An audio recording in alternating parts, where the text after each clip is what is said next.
Məhərrəm ayının 4-cü günü.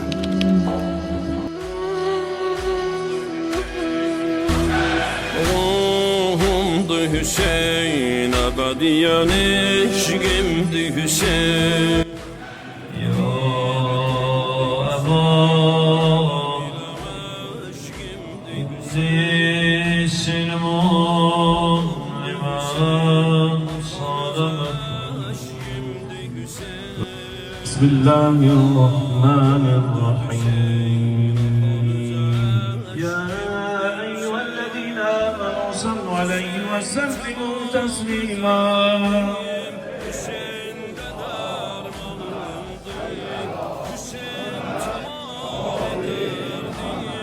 Hüseyin de dermanımdı, Hüseyin tamam dünyam, behişt-o rizvanımdı.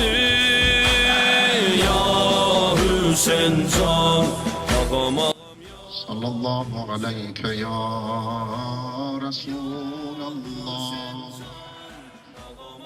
ya Hüseyin can, ya Hüseyin can, ağam ya Hüseyin can.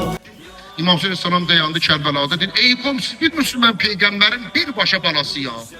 Siz məgər tanımırsınız ki, mən xanım Zəhranın balası ya. Mən Hüseyin ibn Ali ya. Məndən alacağınız var, nəyinizsə qəsb eləmişəm, nəyinizsə almışam, sizə verəcəyim borcum var, dedilər, yox. Səndən nə dedilər? Ya Hüseyin, nukatiluka buğdan li abika amiral müminin Ali ibn Abi Talib. Ey Hüseyin, səni Aliyə olan nifrətimizə görə öldürəcək.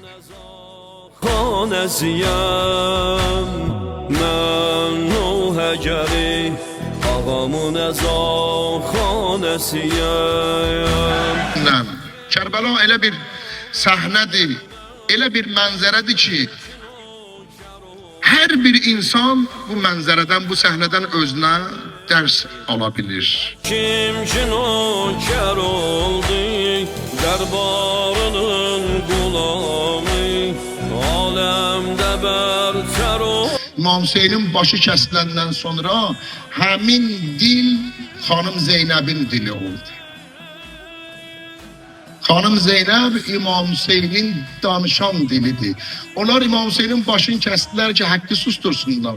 Amma İmam Hüseynin dili xanım Zeynəbin ağzında danışdı.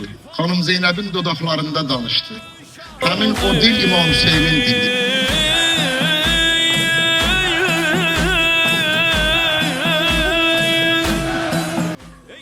İmam Hüseynin başını niye kestiler? Çünkü İmam Hüseyin hakkı değildi. Şair yazıp izni meydan Qasime ey şahidim Ekber kimi məndə gedin ət şan verin demək qara gələsmədi Qürubə gün tələsmədi Dildarım Hüseyin, mənim olan dilxahım Hüseyin.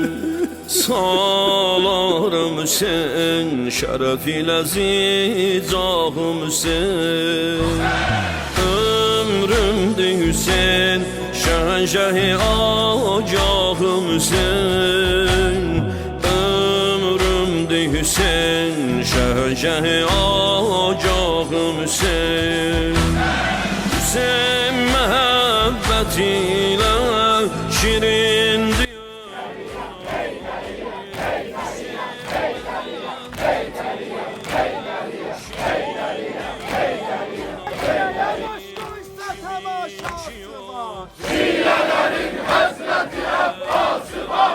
Cümani ya Hüseyin can, ağam ağam ya Hüseyin can, ya Hüseyin can, ağam ağam ya Hüseyin can, ya Hüseyin Hüseyin can, ağam ağam ya Hüseyin can, ya Hüseyin can, ağam ağam ya Hüseyin can, ya Hüseyin can, ağam ağam ya Hüseyin can. Çok perş ehli hamı esna ve sesler.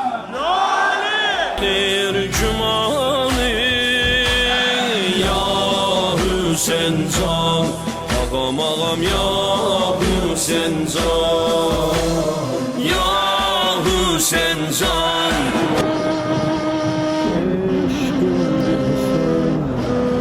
Gələm eləmə şimdi Hüseyin, ahımdı Hüseyin, axan üzə şimdi Hüseyin.